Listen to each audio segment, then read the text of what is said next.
What's up, everybody? Welcome to Bios3 Raw TV. We're going to talk about something today that I'm looking at it right now.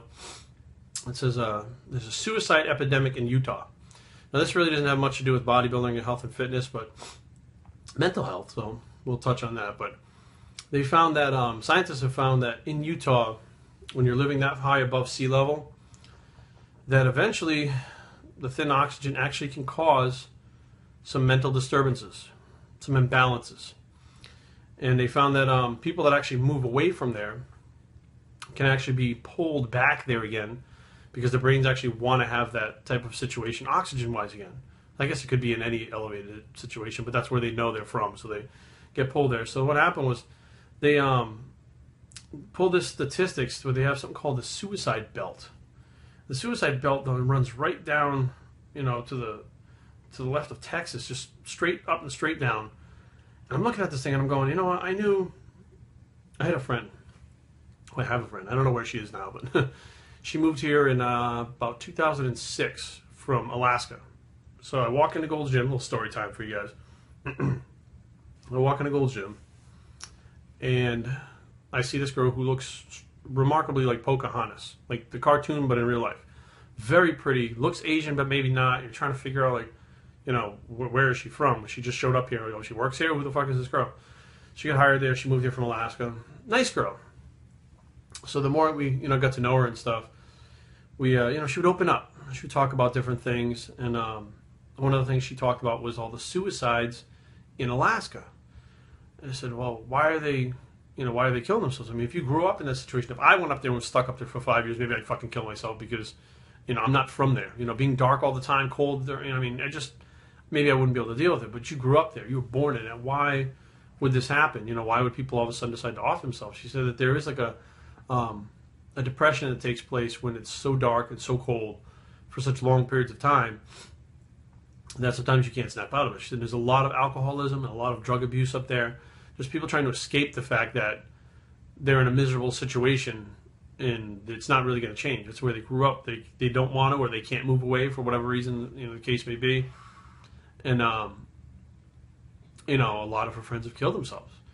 So I was just like, fuck. And I'm looking at this girl, and she's really nice, and she's sweet, and you're just like, fuck, she's had all these things happen to her. And she said, yeah. And then I noticed that, over the course of time, all of us hanging out together, I noticed she drank a lot. And I mean a lot. Like, drank most of the guys right under the fucking table quick and didn't even get, like, shitty drunk. Just drank. I was like, fuck. And this is a result of her being a heavy drinker up in Alaska.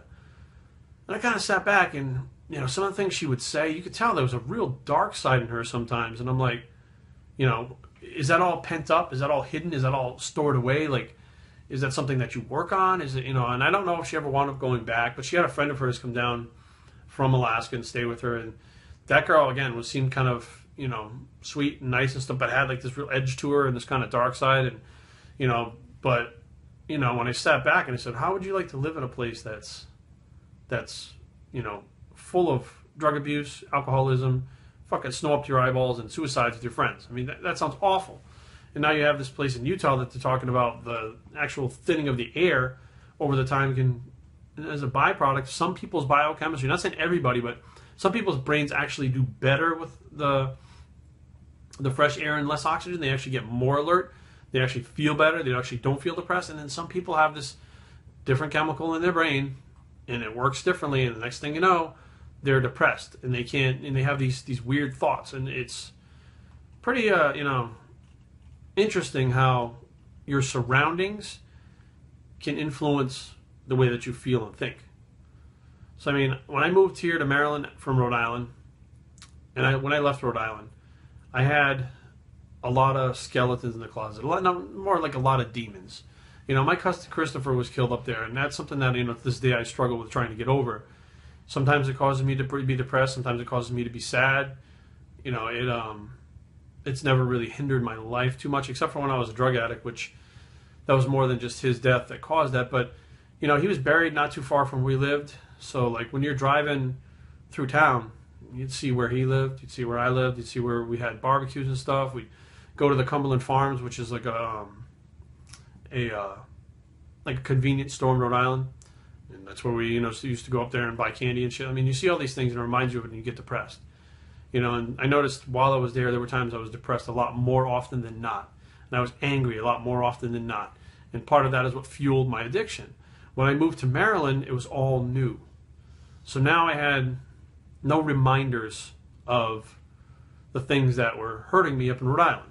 So just like, you know, like my friend in Alaska, when she moved to, you know, DC, everything was new. And it kind of took a lot off her mind. But where you move to can actually affect the way you think, act, in the way that your life heads in a new direction, to the point where it actually could be really good. It could be a very positive thing.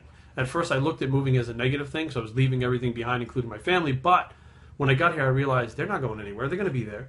I can go back and visit, and now when I go back and visit I don't have those issues. I don't have those anger, the depression. I don't have those things, because I usually only go back once a year, which is in December, and it's fucking cold up there. It's usually snow, and it's cold, which is dreary to begin with. All the trees have no leaves. Everything's fucking dead and gloomy. It's always fucking gray, you know, and you live on the water, so the wind fucking whips you in the face. I mean, it's not really the most fun place in the wintertime when you're not like 8 years old going sledding.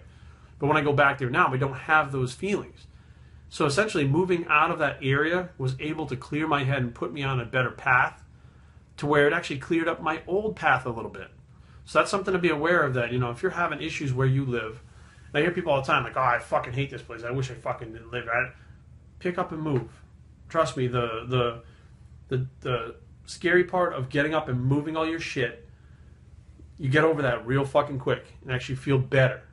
So you really, the more you think about it and freak out about it, the worse it is. If you just did it, leave whatever it is behind, start over new, the things that were behind seem to work themselves out, and you seem to come to terms with them better, so that you can you know, go back there, visit, or even if you want to move back there, whatever the case may be. But sometimes you just got to remove yourself from a situation to be able to get full perspective and get control of things before you can move on. So, bios3training@gmail.com.